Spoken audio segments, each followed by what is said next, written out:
Pai, do Filho e do Espírito Santo. Amém. Queiram sentar-se.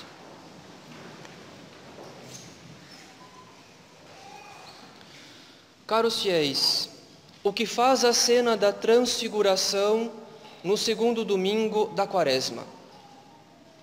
O que faz a glorificação da natureza humana de Nosso Senhor nesse tempo litúrgico em que entramos espiritualmente no deserto para seguir Jesus Cristo em sua oração e em seu jejum e para sermos tentados como Ele.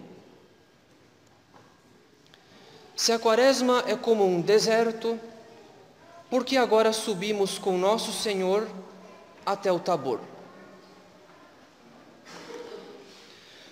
Não podemos responder a essa questão sem antes compreender o que foi o mistério da transfiguração para os próprios apóstolos, ou seja, por que motivo Jesus Cristo se transfigurou. Na cronologia do Evangelho, a transfiguração de Nosso Senhor é precedida por um dos anúncios da paixão. Quando São Pedro se recusa a consentir com os sofrimentos e a morte do Messias, rogando a Deus para que nada disso lhe ocorra. Diante do escândalo do apóstolo Pedro, Nosso Senhor lhe dá aquela tão conhecida resposta, a saber: afasta-te, Satanás, tu és para mim um escândalo. Teus pensamentos não são de Deus, mas dos homens. Jesus Cristo repreende o apóstolo Pedro por não ter os pensamentos de Deus sobre o Messias. Não obstante, a sua misericórdia provê um remédio para a incredulidade do discípulo. São Mateus diz no Evangelho que, depois de Nosso Senhor ter anunciado a sua paixão, Ele conduz os apóstolos Pedro, Tiago e João para o alto de uma montanha, que a tradição crê ser o Monte Tabor. O Evangelho detalha que Ele conduz os apóstolos até o alto da montanha 6 dias depois, o que é tempo suficiente para sair da Cesareia, onde Ele estava com os apóstolos, e subir até o Tabor. Portanto, Jesus Cristo se dirige até a montanha logo após ter anunciado a sua paixão. No alto da montanha, em presença de 3 dos apóstolos, Nosso Senhor se transfigura, ou seja, a glória da sua divindade e de sua alma humana se dilata no seu corpo.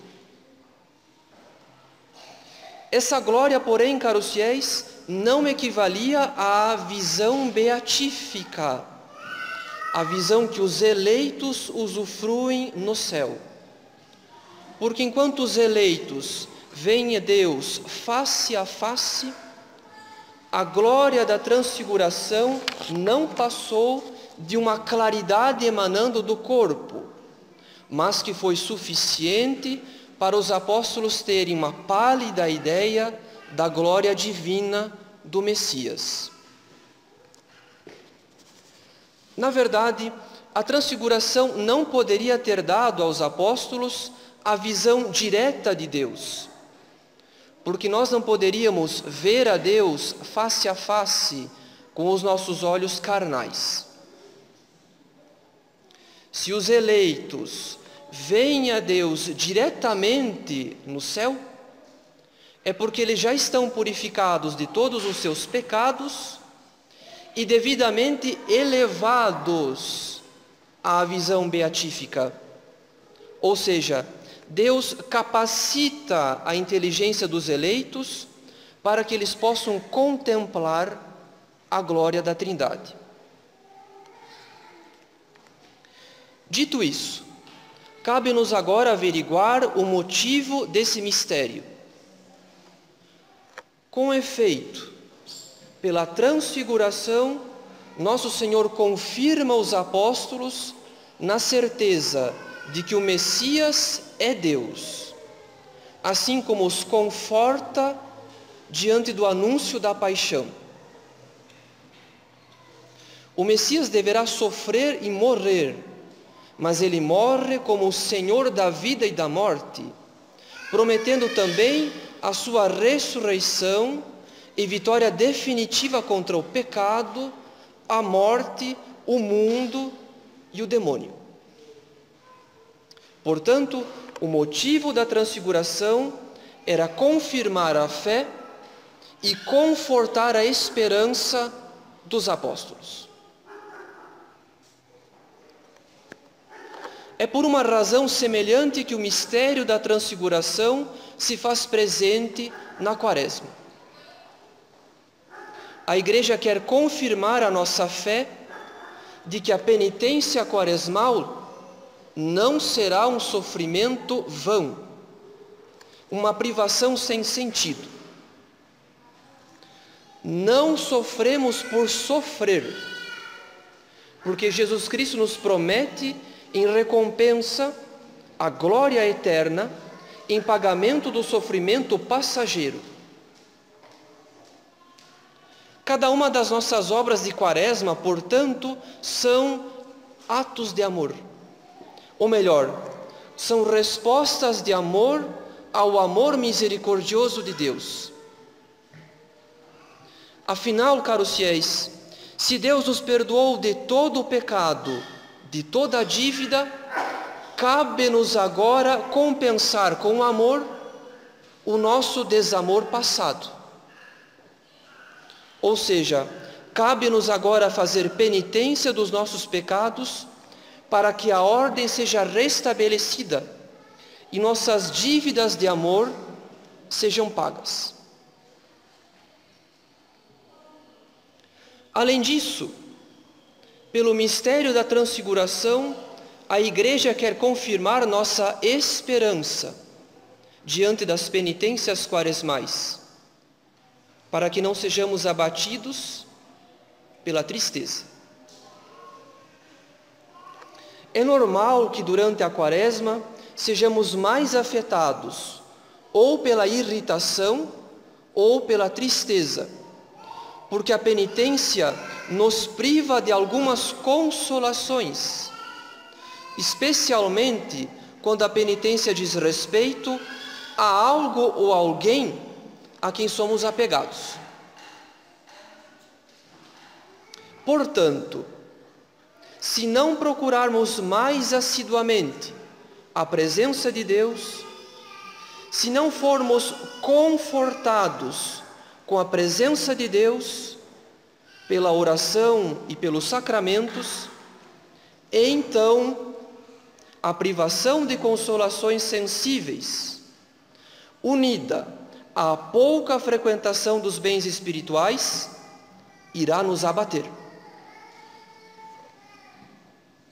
A transfiguração, portanto, além de confirmar a nossa fé na recompensa eterna durante o tempo de penitência, conforta a nossa esperança, porque é a presença de Deus que nos conforta contra a tristeza. Mas há ainda um outro motivo. Como dissemos, durante a Quaresma somos mais afetados ou pela irritação ou pela tristeza, porque a penitência nos priva de algumas consolações.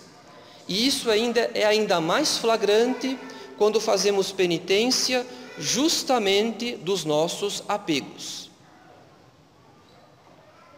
Para compensar a privação das consolações sensíveis, precisamos rezar mais durante a Quaresma. Precisamos unir a penitência à oração mais assídua, porque é da oração que virá a coragem para perseverar nos bons propósitos, assim como a alegria espiritual e as consolações que Deus nos dará para o nosso bem. É por essa razão que o prefácio da Quaresma diz que o jejum quaresmal eleva a mente, pois quem se priva das consolações sensíveis por amor a Deus, alcança maiores luzes espirituais em sua oração. Ora, se penitência unida à oração mais assídua é motivo de maiores luzes espirituais, agora torne-se mais luminoso para nós aquela resposta que Jesus Cristo dá ao apóstolo Pedro quando lhe diz: afasta-te, Satanás, teus pensamentos não são de Deus, mas dos homens. Em outras palavras, caros fiéis, São Pedro precisava presenciar a transfiguração de Nosso Senhor para dar-se conta, sob o clarão da luz divina, que não era um fracasso o Messias sofrer na mãos dos seus inimigos, porque ele sofreria como Senhor da vida e da morte. Ele entrega livremente a própria vida para tomá-la de volta na ressurreição. Sob o clarão da luz divina, São Pedro finalmente vê que seus pensamentos não são os pensamentos de Deus. Nós também, caros fiéis, devemos almejar esse clarão, porque apesar de a Quaresma ser como um deserto espiritual, tempo de penitência, tempo em que seremos mais tentados a desistir do combate espiritual, não obstante, a penitência, quando unida à oração mais assídua, será a garantia de maiores luzes espirituais. Por esse motivo, a Quaresma é também um tabor, tempo em que Deus fala mais conosco, porque nós procuramos falar mais com Ele. Como diz o salmista, aproximai-vos dele para serdes iluminados. E sob o clarão da luz divina, assim como o apóstolo Pedro, nós perceberemos que nossos pensamentos não são os pensamentos de Deus. Porque, como ensina o padre Jean-Nicolas Groux, a primeira coisa, portanto, diz ele, que deve fazer uma alma que quer se dar inteiramente a Deus, é renunciar seu próprio espírito, a todas as ideias que ela podia ter antes a respeito da virtude e da santidade, persuadida que estas ideias ou são falsas ou muito imperfeitas. Não pretender em ponto algum nem se conduzir, nem se julgar a si mesmo, nem se estabelecer juiz da maneira pela qual é conduzida. Esta pretensão terminaria por enchê-la de presunção e de orgulho, retirá-la da obediência, enganá-la e talvez perdê-la. Nossas ideias sobre a virtude e a santidade, caros fiéis, conforme diz o padre Jean-Nicolas Groux, ou são falsas ou são muito imperfeitas. É o que podemos ver sob o clarão da luz divina. Não apenas os pecadores têm pensamentos avessos aos pensamentos de Deus, mas também os bons católicos têm pensamentos avessos aos pensamentos de Deus. Porque, como também diz o padre Groux, não somente a nossa razão não compreende as coisas de Deus, mas ela é naturalmente inclinada a desprezá-las a tratá-las como loucura. Essa disposição é mais comum do que se pensa entre os cristãos, sobretudo entre os que se creem devotos.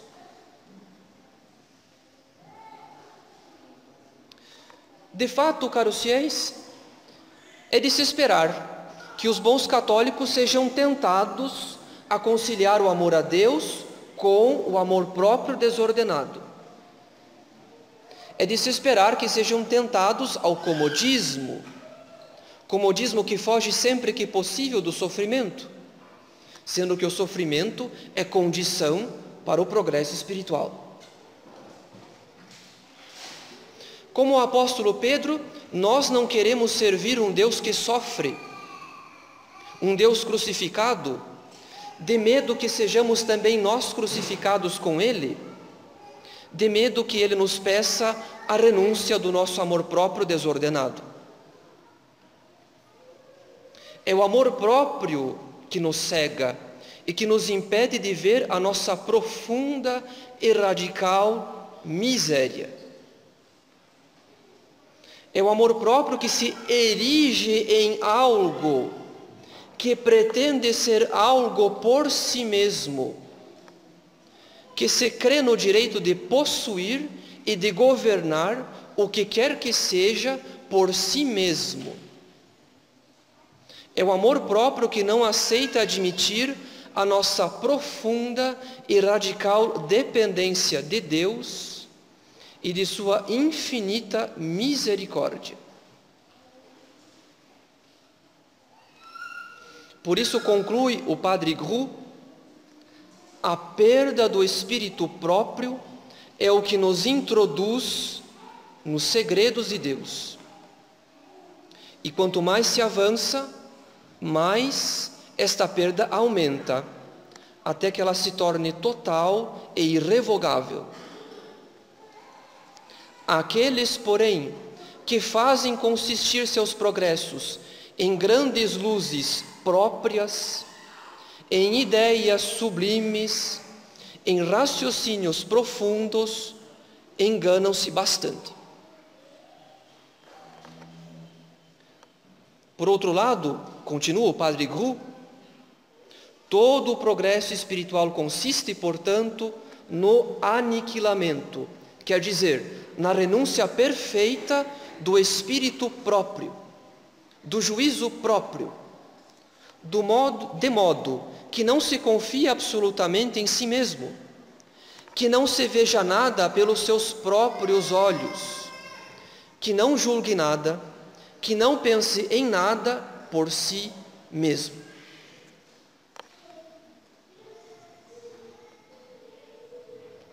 A renúncia do espírito próprio, sob o clarão da luz divina, caros fiéis, é o que verdadeiramente nos introduz na infância espiritual.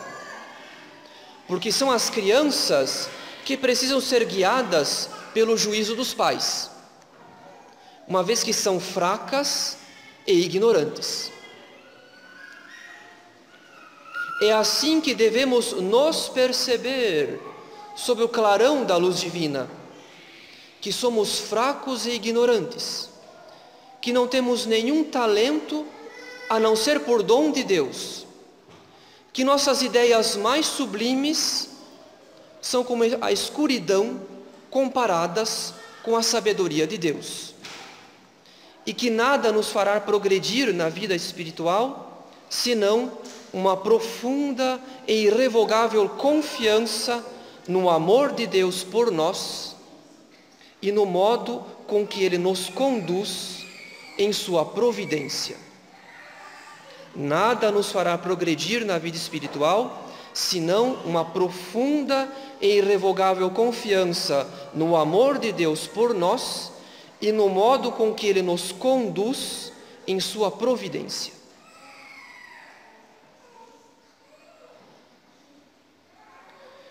Eis o que faz a transfiguração na liturgia da Quaresma. É a imagem daquilo que se passa em nosso interior, quando unimos a penitência à oração mais frequente, Deus então ilumina a nossa inteligência.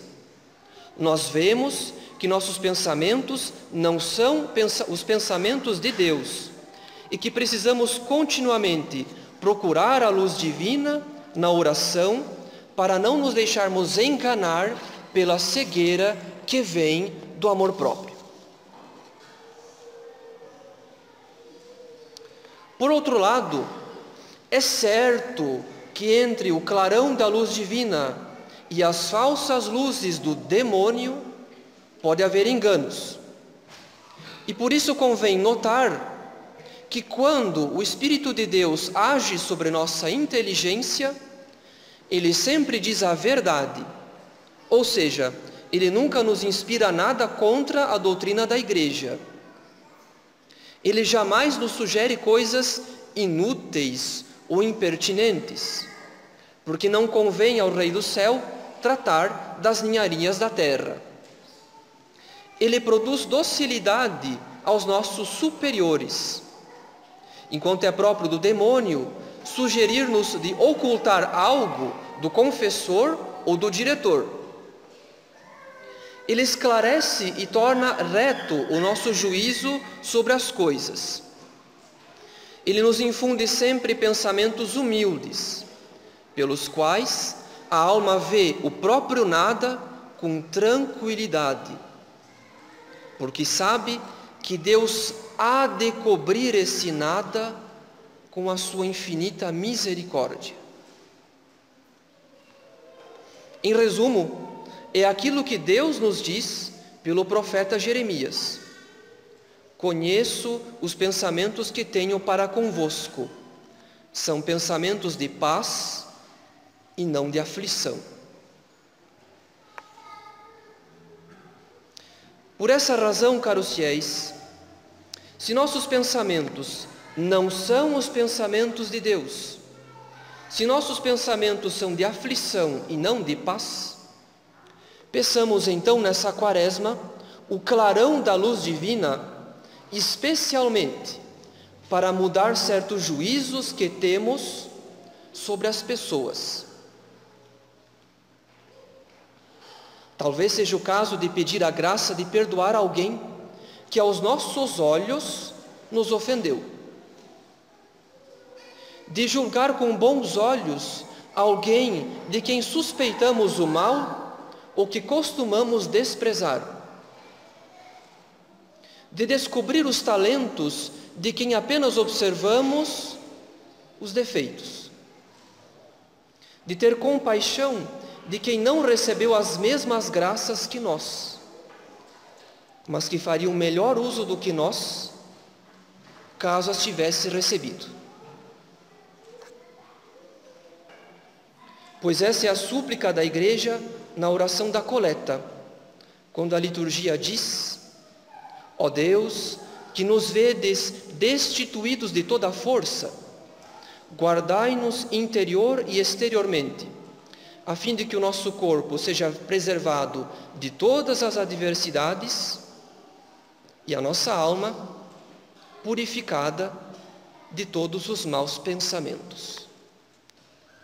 Em nome do Pai, do Filho e do Espírito Santo. Amém.